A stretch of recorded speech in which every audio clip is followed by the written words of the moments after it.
So I'm going to leave you the link to this 25-minute podcast.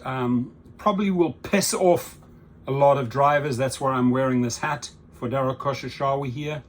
But I'm going to play you a little snippet and leave the entire link underneath the video. Of the total miles driven.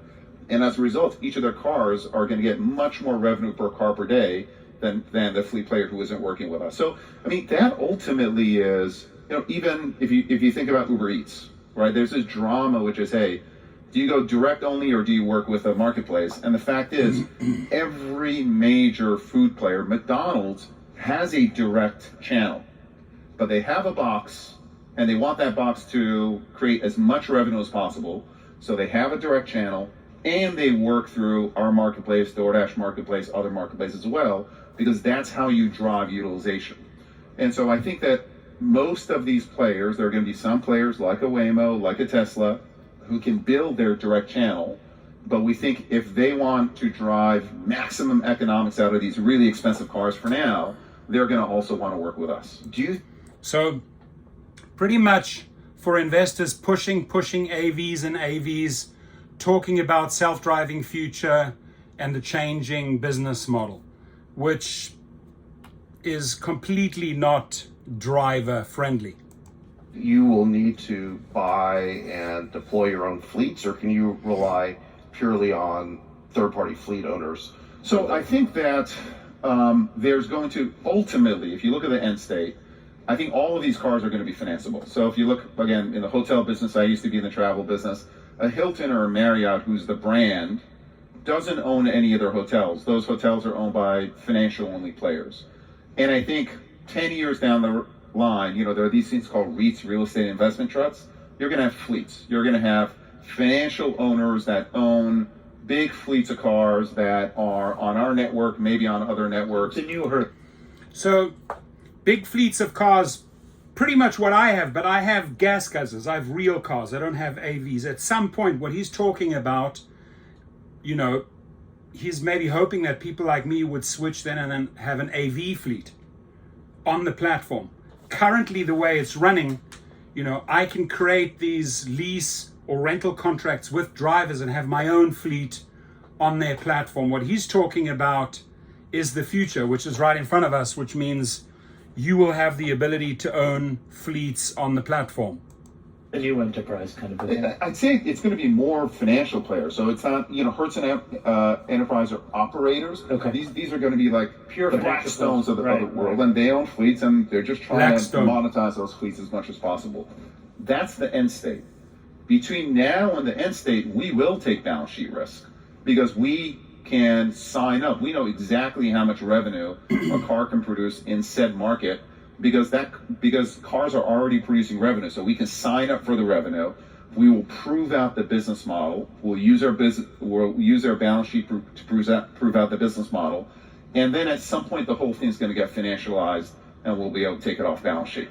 Is Waymo willing to work with you? Waymo is working with us now in Austin and Atlanta. Okay. So in Austin and Atlanta, if you're using Uber, you can be picked up with a Waymo. Our customers love it. Is it the driverless aspect of it that they love, or? I think one is they're new cars. They're really nice cars. Yeah. It's kind of freaking cool. Yeah. And you do have privacy in that car as well. So I think the combination of it works out really well. We see customers who experience the product, they rate it really highly, they use it again, and so it's just an absolute dynamic product. So we've mostly only spoken about the XY axis, and we have a couple of our friends who built businesses that are trying to launch these eVTOL businesses. Yeah. Some of our other friends who are experimenting with small drone delivery.